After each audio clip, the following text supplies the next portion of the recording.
దొంగతనాలకు పాల్పడితే సొంత ఆస్తులను కూడా కేసులు అటాచ్ చేస్తామని జిల్లా ఎస్పీ సతీష్ కుమార్ తెలియజేశారు. గుంటూరులోని ఎస్పీ కార్యాలయంలో ఏర్పాటు చేసిన విలేకరుల సమావేశంలో ఎస్పీ సతీష్ కుమార్ మాట్లాడుతూ 7 దొంగతనాల కేసుల్లో 2 అరెస్టు చేశామని అన్నారు.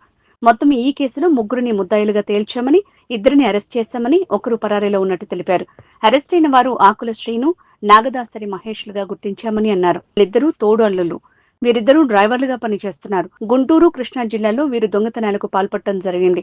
వీరి వద్ద నుంచి సుమారు 318 గ్రాముల బంగారం, 1.5 కేజీల వెండి, అశోక్ లేలాండ్, దోస్త్ ఆటో మరియు ఒక ద్విచక్ర వాహనాన్ని రికవరీ చేయటం జరిగింది.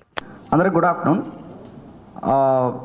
మనకి గుంటూరులో రీసెంట్ టైమ్స్లో జరిగిన ఒక 6 దొంగతనాలకు సంబంధించిన property offence, house breaking by night అది డిటెక్ట్ చేయడం జరిగింది. వితిన్ 4 monthsలో మనం డిటెక్ట్ చేసాము. దీనిలో ఏంటంటే ఈ 6 కేసెస్లో కూడా కలిపి ఆకుల శ్రీను, తర్వాత దాసరి మహేష్, నాగదాసరి మహేష్ ఇద్దరు కూడా కడప చెందిన వాళ్ళిద్దరి దగ్గర నుంచి నగలు కూడా రికవరీ చేస్తాము. అరౌండ్ 195 గ్రామ్స్లో మనం 170 గ్రామ్స్ వరకు రికవరీ చేసాము. అదేవిధంగా ఇంకొక లాలాపేటలో జరిగిన దొంగతనాల్లో కూడా ఇంటాక్ట్ రికవరీగా 148 గ్రామ్స్ 1.5 కేజీ సిల్వర్ షాప్ నుంచి కూడా మనం రికవరీ చేయడం జరిగింది. బట్ కాకపోతే దాంట్లో కన్ను అని చెప్పేసి ఒక తమిళనాడు అక్యూజ్డ్ ఉన్నారు, కొంచెం మిస్ అవ్వడం జరిగింది అక్యూజ్డ్ అరెస్ట్. వాళ్ళని ఆల్రెడీ సెపరేట్ టీమ్ ఫామ్ చేసాము, తమిళనాడు కూడా పంపించాము, అది కూడా త్వరగా అరెస్ట్ చేస్తాము. సో టోటలీ 318 గ్రాములు గోల్డ్ ప్లస్ 1.5 కేజీ సిల్వర్. దీనిలో ఈ నాగదాసరి మహేష్, తర్వాత ఆకుల శ్రీను ఇతరు కూడా కడప చెందిన వాళ్ళు, ప్రొదటూరు వాళ్ళు. దీని ముందు కూడా ఈ ఆకుల శ్రీను దాదాపు 49 కేసులో ఉన్నారు వాళ్ళపైన. అదేవిధంగా ఈ నాగదాసరి మహేష్ కూడా 35 కేసు, వాళ్ళపైన రెడ్ శాండర్స్ కేసు కూడా ఉంది. యాక్చువల్లీ వీళ్ళు రీసెంట్గా జరిగిన దొంగతనాల్లో వీళ్ళిద్దరు కూడా డ్రైవర్స్, లారీ డ్రైవర్స్. వీళ్ళు లారీ డ్రైవింగ్ చేయగలుగుతున్నారు కాబట్టి రీసెంట్గా చేసిన దొంగతనాలను బేస్ చేసుకొని ఒక ఆటో, అది బయటకు ఉంది చూపిస్తాము, ఒక ఆటో ఒకటి కొనుక్కున్నారు. దాన్ని కూడా అదే క్రైమ్కి కూడా వాడడం కూడా జరిగింది. లాస్ట్ చేసిన అఫెన్స్లో కూడా ఆటో వాడడం జరిగింది, అది కూడా సీజ్ చేసాము. ఒక 2 వీలర్ సీజ్ చేసాము. అది కాకుండా ఇదే ఆకుల శ్రీను వడ్డిచెరుకూరు మండలంలో 1.5 సెంట్స్ ల్యాండ్లో ఒక ఇల్లు కూడా కొనుక్కున్నారు, అరౌండ్ 10 lakhs. అది కూడా ఇంకా మ్యాక్సిమం ఒక 10 daysలో అటాచ్మెంట్ కూడా చేస్తాము, దొంగతనాల ప్రాపర్టీ కాబట్టి. సో టోటలీ ఈరోజు మేము డిస్ప్లే చేసినది ప్లస్ వెహికల్ అన్నీ కలిపి కూడా 28 lakhs అరౌండ్ మనం రికవర్ చేయడం జరిగింది. దీంట్లో మనకు తెలిసిన విషయం ఏంటంటే వీళ్ళు Dasari Mahesh as well as ఈ ఆకుల శ్రీను ఇద్దరు కూడా కంటిన్యూస్గా దొంగతనాల్లో ఇన్వాల్వ్ అవ్వడము, వాళ్ళు బతకడానికి వేరే దారి లేదని, అంటే వాళ్ళతో పాటు ఇంటరాక్షన్ అయినప్పుడు వాళ్ళకు వస్తున్న అమౌంట్ సరిపోకపోవడం వల్ల మళ్ళీ దొంగతనాల్లో ఇన్వాల్వ్ అవుతున్నట్టు వాళ్ళు కన్ఫెషన్ చేస్తున్నారు. ఇద్దరికి కూడా రీసెంట్గానే పెళ్ళి అయింది. వీళ్ళు జనరలీ ఎలాగా దొంగతనం చేస్తారంటే మామూలుగా డ్రైవర్ కాబట్టి అలాగా సరదాగా వెళ్తున్నప్పుడు చూస్తారు, ఎక్కడ ఇంట్లో లాక్ వేసిందో అక్కడ ఫస్ట్ ఆగుతారు. ఆగిన తర్వాత బయటకు ఒకరు ఉంటారు, లోపలికి ఒకరు వెళ్తారు, జస్ట్ స్క్రూ డ్రైవర్ పెట్టుకుంటారు, లాక్ని ఓపెన్ చేస్తారు. సార్ అందరూ కూడా బీరాలనే పెట్టుకుంటారు, నగలు వేరెక్కడ పెట్టుకోరు. అదేవిధంగా చావిని కూడా పిల్లో కిందకే పెట్టుకుంటారు, లేకపోతే బెడ్ కిందకే పెట్టుకుంటారు, వేరెక్కడ పెట్టరు. అది మేము మామూలే కాబట్టి మ్యాక్సిమం మనకు సక్సెస్ రేట్ కూడా 95%, 98% సక్సెస్ రేట్ కూడా ఎప్పుడు ఉంటాయి అనేది క్లియర్గా చెప్తున్నారు. సో కొత్త కష్టపడడం కానీ అలాంటి ఏం లేదు, సింపుల్గా వెళ్తారు. ఎక్కడ కూడా టౌన్ లోపలికి వాళ్ళు చేసినది తక్కువ, మ్యాక్సిమం వాళ్ళన్నీ కూడా కొన్ని అవుట్స్కట్స్లోనే చేస్తారంటున్నారు. ఇలాంటి వాళ్ళు క్లారిటీగా ఇన్ని దాంట్లో ఇన్వాల్వ్ అయ్యారు కాబట్టి ఇప్పుడు 2G preventive detention PD act కిందకి కూడా వాళ్ళ పేరు ప్రపోజ్ చేయబోతున్నాము. దీంట్లో మెయిన్గా రిసీవర్, దీంట్లో కృతివేణి పోలీస్ స్టేషన్ కృష్ణా డిస్ట్రిక్ట్లో కూడా 160 గ్రామ్స్ దొంగతనం చేసి అటిగా గోల్డ్ కంపెనీలో పెట్టారు. అది వాళ్ళు సపరేట్గా ప్రాసెస్ చేసుకుంటున్నారు, వాళ్ళకి ముందే హ్యాండ్ ఓవర్ చేస్తాము పోలీస్ కస్టడీ వచ్చిన తర్వాత కూడా. తర్వాత మన దాంట్లో కూడా రిసీవర్ ఎవరు దీంట్లో ఈ దొంగతనాలు ఇన్వాల్వ్ అయ్యారో వాళ్ళు కూడా మళ్ళీ నోటీస్ సర్వ్ చేయడం జరిగింది. నోటీస్లో కమింగ్ డేస్లో మళ్ళీ తెలిసిందంటే 411 కిందకి ఐపీసీ కిందకి వాళ్ళని కూడా అక్యూజ్డ్ కిందకి యాడ్ చేస్తామని కూడా నోటీస్ సర్వ్ చేయడం జరిగింది. అటిగా గోల్డ్ కంపెనీ సంబంధించినది లీగల్గా వాళ్ళు కృష్ణా డిస్ట్రిక్ట్ చేస్తారు. ఈవెన్ ఈ గోల్డ్ కంపెనీస్ కూడా ఆధార్ మాత్రమే వెరిఫై చేస్తూ వెదర్ గోల్డ్ అనేది కరెక్ట్ గోల్డా వాళ్ళది అన్నది వెరిఫై చేయకుండానే తీసుకుంటున్నారు. అదే వాళ్ళకి కమర్షియలీ బెనిఫిట్ కూడా 10,000 20,000 తక్కువ తీసుకొని వాళ్ళు చేయడం వల్ల కూడా ఇది జరుగుతుంది. వాళ్ళు కూడా కృష్ణా డిస్ట్రిక్ట్ ద్వారా నోటీస్ సర్వ్ చేయమని చెప్పాము. మేము అన్ని గోల్డ్ ఇలాంటి డిపాజిట్ చేసుకోవడానికి అన్ని ప్రైవేట్ ఉన్నాయో దాన్ని కూడా నోటీస్ సర్వ్ చేయబోతున్నాము. వితౌట్ వెరిఫికేషన్ కరెక్టా కాదా అని చేయకుండా చేయొద్దని చెప్పేసి నోటీస్ సర్వ్ చేస్తున్నాము. సో ఇది ఓవరాల్ గుంటూరు డిస్ట్రిక్ట్లో దొంగతనం జరిగిందంటే దాంట్లో దొంగతనం జరుగుతున్న ప్రాపర్టీ కాకుండా ఆ దొంగవాడు దాన్ని బేస్ చేసుకొని ఏమి కొనుక్కున్నా అది కూడా సీజ్ చేస్తాము. అదేవిధంగా ఫర్ ఎగ్జాంపుల్ ఇప్పుడు వటిచెరుకూరులో ఉన్న ఇల్లుని ఎలాగ అటాచ్ చేయబోతున్నామో వాళ్ళు దాని ద్వారా సంపాదించినదాన్ని కూడా మనం అటాచ్ కూడా చేస్తాం. సో వాళ్ళకి ఏం మిగిలేదేమీ ఉండదు కాబట్టి గుంటూరు డిస్ట్రిక్ట్లో దొంగతనం చేయొద్దు అని చెప్పేసి క్లియర్గా చెప్తున్నాం. Okay, that is the thing. దీనిలో రీసెంట్ టైమ్స్లో కొన్ని ట్రాన్స్ఫర్స్ అన్నీ అయిన తర్వాత ఇప్పుడు కొంచెం క్రైమ్ పరంగా కూడా గుంటూరు డిస్ట్రిక్ట్లో సెట్ చేయడం జరిగింది. So additional SP crimes Subraja గారు ఛార్జ్ తీసుకున్నారు. డిఎస్పీ సిసిఎస్ మన శివాజీ అండ్ కొత్త సిఐస్ కూడా 5 ఉన్నారు. అందరూ కూడా బాగా చేస్తున్నారు. సో ఇది అలాంటి పాత కేసు అన్నీ కూడా స్టార్ట్ చేసాము. కమింగ్ డేస్లో ఇంకా కేసెస్ డిటెక్ట్ చేస్తూ దొంగతనం జరుగుతున్నది కూడా టు ఎన్ ఎక్స్టెంట్ కంట్రోల్ చేసినట్టు అనిపిస్తుంది. కమింగ్ డేస్లో ఇంకా కొన్ని బాగా చేస్తాము. సో టీమ్కి కంగ్రాచులేషన్స్. ఇది ఆల్మోస్ట్ రికవరీ అన్నీ కూడా చాలా కష్టపడి చేసాము. సో ఎంటైర్ టీమ్కి కూడా కంగ్రాచులేషన్స్ చెప్తున్నాను.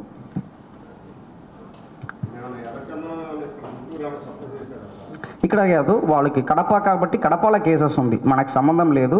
కానీ వాళ్ళకి ఒక 3 కేసు నాగదాసరి మహేష్కి 3 కేసు అక్కడ కూడా ఉంది. ఇది కొన్ని అనాలిసిస్ చేయడం జరిగింది. అంటే దేనికోసం ఇన్ని కేసెస్ ఉంది కదా అని చెప్పి నేను కూడా పర్సనల్గా మాట్లాడాను. వాళ్ళు చెప్తున్నదన్నీ కూడా స్టార్ట్ చేస్తాము, కానీ దాన్ని వదిలేయడం వేరేమి ఎక్కడ వెళ్ళినా మనకి ఒకవాడు దొంగవాడు అన్నప్పుడు పని కూడా ఎవరు ఇవ్వట్లేదు కాబట్టి బతకడానికి వేరే దారి లేక కాబట్టి చేస్తామన్నారు. ఈ పనిష్మెంట్స్ అన్నీ ఆయన తర్వాత రీహాబిలిటేషన్ కిందకి ఎదినం చేస్తామన్నది కూడా ఒక థాట్ ఉంది.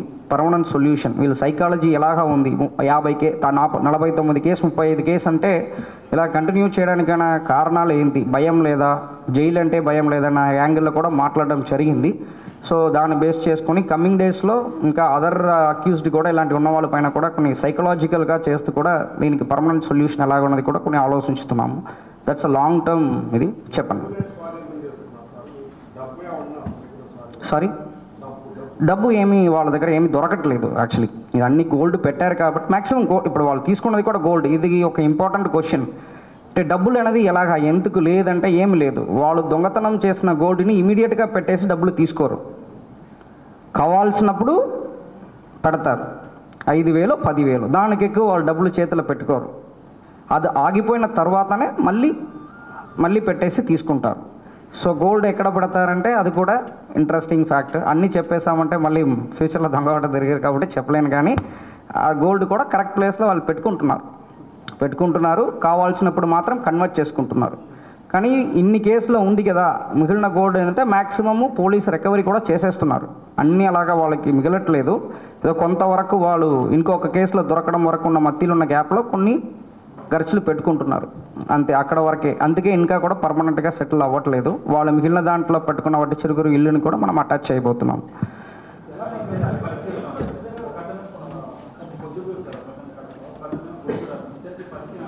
లేదు, యాక్చువల్లీ ఇతరు కూడా బ్యాక్గ్రౌండ్ కడపనే. యాక్చువల్లీ ఇక్కడ 2021లో వచ్చి ఆకుల శ్రీను సెటిల్ అయ్యారు. ఆకుల శ్రీను వైఫ్ మహేష్ వైఫ్, ఆకుల శ్రీను వైఫ్ అక్క చెల్లి అనుకున్నాను. వాళ్ళ చెల్లి ఇక్కడ వచ్చినప్పుడు అక్కడ ఉన్న పరిచయంలో ఆ వ్యక్తి ఇక్కడ వచ్చారు. ఇక్కడ వచ్చినప్పుడు అక్క పరిచయం అయింది కాబట్టి చెల్లి పరిచయం అయిందంటే పెళ్లి చేసుకున్నారు. సో ఇతరు కూడా లారీ డ్రైవర్స్ కాబట్టి వెళ్తున్నప్పుడు అలాగా దొంగతనం అంటే ఇంట్రెస్ట్ స్టోరీస్ ఇంకా అది పోతాయి. యాక్చువల్లీ దట్ ఈస్ లేదు వీళ్ళిద్దరే చేశారు. ఈ లాలాపేటలో జరిగిన షాప్లో జరిగిన దొంగతనాల్లో 148 గ్రామ్ రికవరీ చేయడంలో కూడా సీసీటీవీ కెమెరాస్ చాలా ఇంపార్టెంట్ రోల్ ప్లే చేసాము. మేము అందుకే ఇప్పుడు మేము ఆల్మోస్ట్ ఒక 1040 వరకు మేము గుంటూరు పోలీస్ ఒక 5000 వరకు మేము టార్గెట్ పెట్టుకున్నాం మార్చ్ వరకు. దాంట్లో 1040 కెమెరాస్ వరకు మేము ఇన్స్టాల్ చేసాం. ఇంకా పబ్లిక్ దగ్గర రిక్వెస్ట్ ఏంటంటే మీరు దయచేసి మన కోఆపరేట్ చేస్తూ సీసీటీవీ కెమెరాస్ అందరు కూడా ఇల్లులో ఇండివిజువల్గానే పెట్టుకోండి. ఖచ్చితంగా షాప్స్లో కూడా మీరున్న లేన్లో కూడా అందరూ కోఆపరేట్ చేస్తూ ఎంట్రీ రూటు ఎగ్జిట్ రూట్లు అన్నీ పెట్టుకున్న దానివల్లనే ఈరోజు ఒక 148 గ్రాములు ఇమీడియట్గా మనకి రికవరీ అవ్వడానికి స్కోప్ వచ్చింది యాక్చువల్లీ. కాబట్టి సీసీటీవీ కెమెరాస్ అందరూ ఇన్స్టాల్ చేయాలని చెప్పి కోరుకుంటున్నాము, పోలీస్కి సహకరించాలని కోరుకుంటాము. అదేవిధంగా లాక్డ్ హౌస్ మేనేజ్మెంట్ సిస్టమ్, నేను అది ప్రతిసారి మనం చెప్తున్నాము కానీ అది అంత అందరూ వాడుకోవట్లేదు. మీరు అది వాడుకున్నారంటే ఎక్కడైనా ఊరికి ఇప్పుడు వాళ్ళు చెప్తున్నారు లాక్ ఉందంటే చాలు మేము దిగుతాము, ఓపెన్ చేస్తాము, ఈజీగా అయిపోతాం. కనీసం మీరు ఊరికి వెళ్తున్నప్పుడున్న locked house management system use చేసుకోమని చెప్పేసి కోరుకుంటున్నాము. ఇది రెండు మన తరపు నుంచి. ఈవెన్ 2 వీలర్స్ కూడా రీసెంట్ డేస్లో చాలా తగ్గించాము క్రైమ్ని. అందరూ కూడా 2 వీలర్స్లో జీపీఎస్ 250 రూపీస్ 300 రూపీస్ ఉంటాయి. ఆ జీపీఎస్ని ఇన్స్టాల్ చేసుకోండి అని చెప్పి కూడా రిక్వెస్ట్ చేస్తున్నాము. అదేవిధంగా వీల్ లాక్స్, నేను లాస్ట్ టైం కూడా చెప్పాను, ఈ టైం కూడా చెప్తాను, మళ్ళీ వీల్ లాక్స్ ఉంటాయి. మీరు జీజీహెచ్ దగ్గర కానీ ఎనీ కామన్ ప్లేస్లో జనరల్ పార్కింగ్లో మీరు పెడుతున్నప్పుడు వీల్ లాక్స్ చేసేయండి. యాక్చువల్లీ మీరు సైడ్ లాక్ చేయడం వల్ల పెద్ద అది ఏది ఇంపాసిబుల్ రాకెట్ సైన్స్ ఏమి కాదు, అలాగే తిప్పామంటే వచ్చేస్తాయి. మీరు సైడ్ లాక్ వేస్తారు కదా, ఎవరు టచ్ చేయరని అనుకుంటున్నారు, దాంట్లో ఏం పెద్దది ఏం లేదు. హీరో హోండా అన్నీ జస్ట్ ఇలాగ తిప్పామంటే వచ్చేస్తాయి, ఒక తిప్పు అంతే. సో వీల్ లాక్ వేయండి, జీపీఎస్ ఇన్స్టాల్ చేసుకోండి. ఈ రెండు నా తరపు.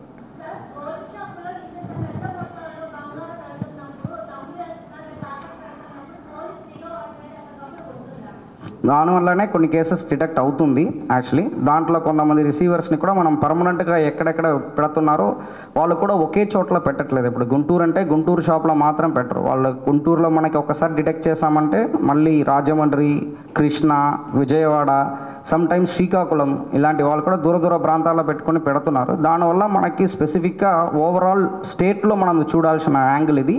బట్ గుంటూరు వరకు మనం ఒక 3-4 రిసీవర్స్ని మనం ఐడెంటిఫై చేయడం జరిగింది, వాళ్ళపైన నిఘా పెట్టాను.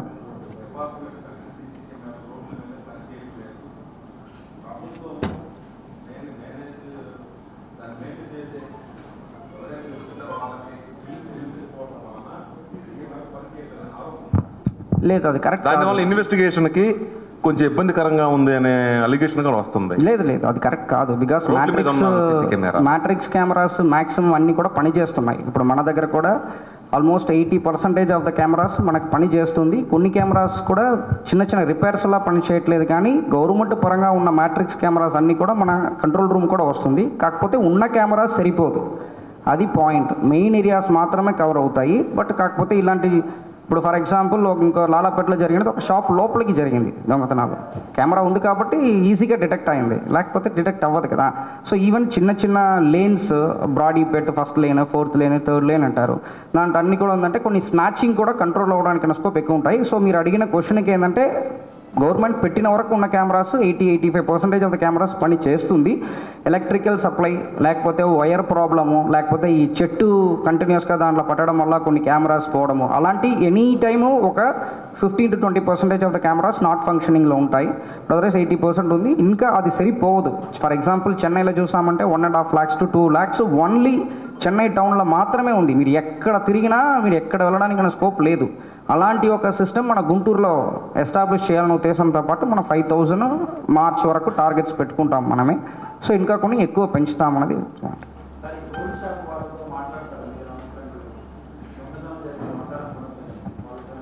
చెప్తాము. బట్ మీరు కూడా ప్రాక్టికల్గా అర్థం చేసుకోవాలి. ఇప్పుడు మీకు ఏదో కష్టాలు వస్తుంది, మీరు వెళ్ళి గోల్డ్ పెడతారు. ఇప్పుడు వాళ్ళు మీ దగ్గర 10 క్వశ్చన్ అడిగారని అనుకోండి, వాళ్ళు ఏం చేస్తారు, మళ్ళీ ఇంకొక షాప్కి వెళ్ళిపోతారు.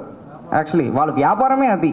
ఇప్పుడు దాన్ని మనం క్వశ్చన్ చేస్తున్నాము, కానీ ఏమి చెప్తాం, మీ ప్రికాషనరీ మెషర్స్ తీసుకోండి. మీకు తెలుసు కదా, 4 సార్లు వచ్చి ఇలాగ ఇస్తున్నానంటే మీకు తెలియాలి, ఇమీడియట్గా ఇన్ఫార్మ్ చేయాలన్న దీన్ని కొన్ని అవేర్నెస్ని స్టార్ట్ చేస్తాము కొన్ని ఇవ్వడానికి. కొన్ని తెలిసి చేసిన వాళ్ళు ఉన్నారంటే 411 IPC కిందకి వాళ్ళని కూడా అక్యూజ్డ్ కిందకి యాడ్ చేస్తున్నాము. యాక్చువల్లీ అది గతంలో కూడా పెట్టాము కూడా. ఇప్పుడు కొన్ని కేసెస్లో మనకు తెలిసి వాళ్ళు ఫస్ట్ టైమో సెకండ్ టైమో నిజంగానే వాళ్ళు బిజినెస్ దీంట్లో తెలిసినంటే ఇన్వెస్టిగేషన్లో తెలిసిపోతాయి. అలాంటప్పుడు ఫస్ట్ టైం నోటీస్ సర్వ్ చేస్తున్నాము, నెక్స్ట్ టైం పట్టుకుంటున్నాము.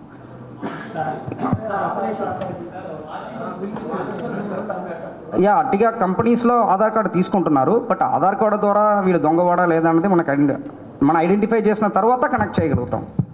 సార్ ఒక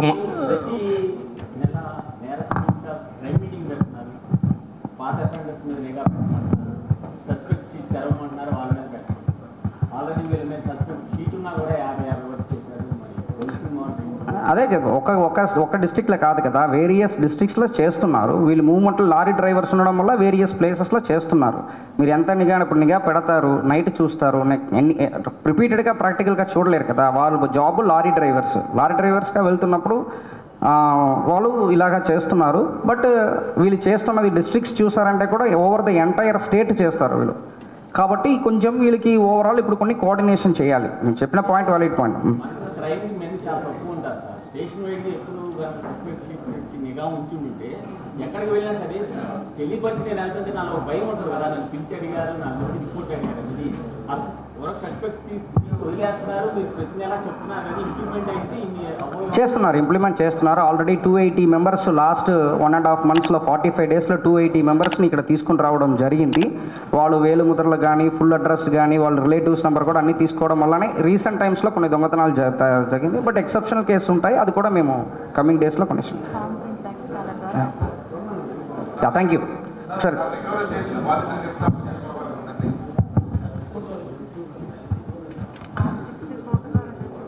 ఫామ్ 60 కోర్టు ద్వారా ఇవ్వచ్చు. కొత్త చట్టాల ప్రకారం డైరెక్ట్గా కూడా సెక్యూరిటీ బాండ్ ఇచ్చేసి కూడా వాళ్ళకి ఇవ్వచ్చు.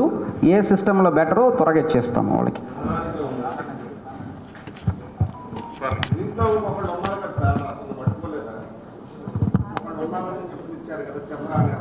పట్టుకోవాలి, జస్ట్ మిస్ అయింది కొంచెం. తమిళనాడు కాబట్టి ఉన్న ఏరియా కూడా కొన్ని టఫ్ ఏరియా కాబట్టి కొంచెం అది చేస్తాం.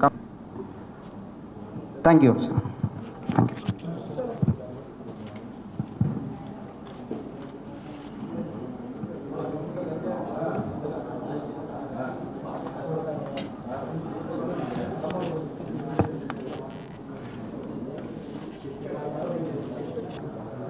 Sir, HB by night, crime number 416/2024, 59/25 of Nallapadu PS, తర్వాత Vatti Cherukuru police, Mangalagiri town PS. Next CI Altaf Hussain garu, please come. ఈ టీం మొత్తం కూడా ఈ HB by నైట్ టీంని పట్టుకురావడం జరిగింది. అట్లాగే head constable 3187 MD Jani, please come. HC MD Jani. Next BV Kurvayya, MD Rafi, B Venkatrao PC 3517. So వీళ్ళందరూ చేసి HB by నైట్లో ఉన్న అఫెండర్ని 5 కేసుల్లో పట్టుకోవడం జరిగింది. నెక్స్ట్ సార్, అరండాలపేట పోలీస్ స్టేషన్కి సంబంధించినటువంటి NDPS కేసులో క్రైమ్ నెంబర్ 10/25లో సిఏ గారు బత్తుల శ్రీనివాసరావు గారు, ప్లీజ్ కమ్. సిఏ గారు బత్తుల శ్రీనివాస్, ఈ పక్క నుంచి రబ్బా. Next TMD Gouse Basha, head constable. Next K Praveen PC.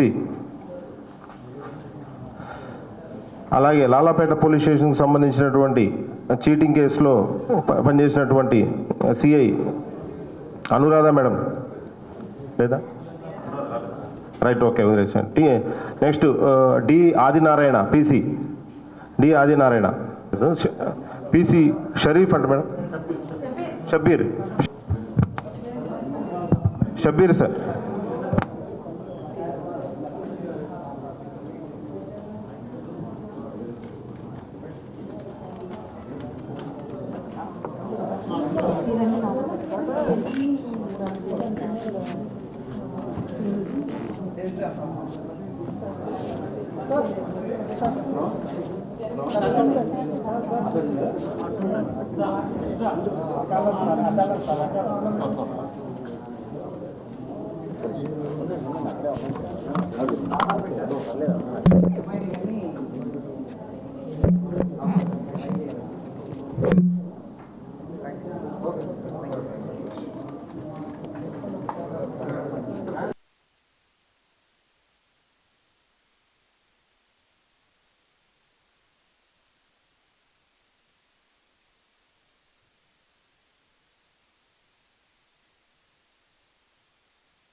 అవును.